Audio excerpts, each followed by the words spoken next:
Here's another one that really triggers me, and it's the Bible verse that says, "There ain't no rest for the wicked." And it triggers me because I feel like I'm a righteous person who was harmed for a very long time and didn't really get proper rest in my life for, a very long time. I got some. In some ways, I did get good rest, but in many ways, I feel like righteous people lack rest. And it was confusing because when I'd hear him say, "There ain't no rest for the wicked," I'd get triggered and I'd say, I'm not even trying to be wicked, and you're not giving me any rest, and you've been hurting me and harming me for so long. So it's very stressful. And another thing about there ain't no rest for the wicked is, God doesn't sleep. God says he doesn't sleep. And he also says there ain't no rest for the wicked. Now, is God insinuating that he's wicked because he said he doesn't sleep? I don't know. Maybe he's able to rest without sleeping. And God is righteous. But still, it says something like that. So you never know. Maybe there's evil aliens or demons and they have bodies that don't need sleep. Maybe they need sin or something.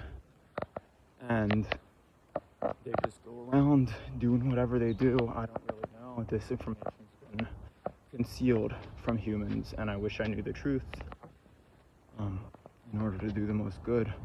But yes, the whole ain't no rest for the wicked thing stresses me out because I just see so many righteous people who don't at all get the rest they deserve or the justice they deserve, which maybe they get it in heaven, but on earth at least I'm telling the truth.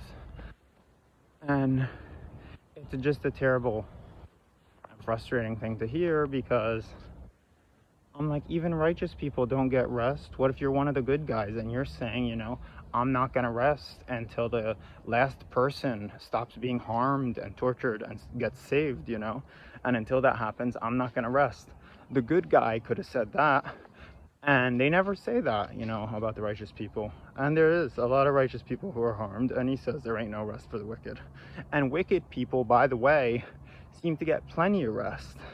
Now, maybe they die, and then when they die and go to heaven, then they won't have rest. They'll be like, oh, my deeds were evil, I don't have rest. But maybe God has a way of working it out in heaven. But, maybe that unrest comes in heaven.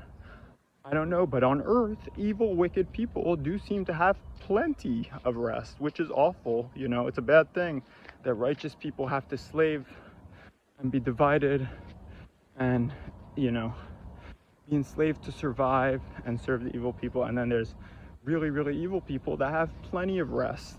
Netanyahu has rest. Maybe he doesn't have so much rest because it's a stressful situation, but I'm just saying, plenty of powerful people who are evil, people in charge of Wall Street, people, forcing the economy into an evil direction, evil kings, wicked kings, with dungeons. Plenty of people, very, very, very wicked people on earth, appeared to have had plenty of rest. They were getting away with anything they wanted. They were given everything they wanted. And, they would rest easy and feel good, for their life on earth at least. And so when I hear someone say there ain't no rest for the wicked, it makes me mad, and it makes me want to call God a liar, and kind of infuriates me at God, if God even said, there ain't no rest for the wicked. Or it means something else, but still, this is what it looks like, and I think we should combat that with more truth and try to debunk certain things the Bible says and hold God accountable for the evil he injects between the human relationships, and also, entrapping people with good intentions and then giving them no rest after harming them, then tricking them into doing something, then overly blaming them. That happens to some really good people, and they're the best people, but it doesn't look it in the world. They're trying to, hang them over their one sin when every other person has 10 bigger sins on them, and no one cares.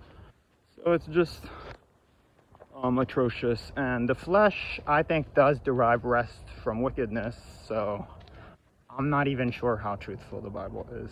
But yes, this is just another little comment I wanted to post. So yes.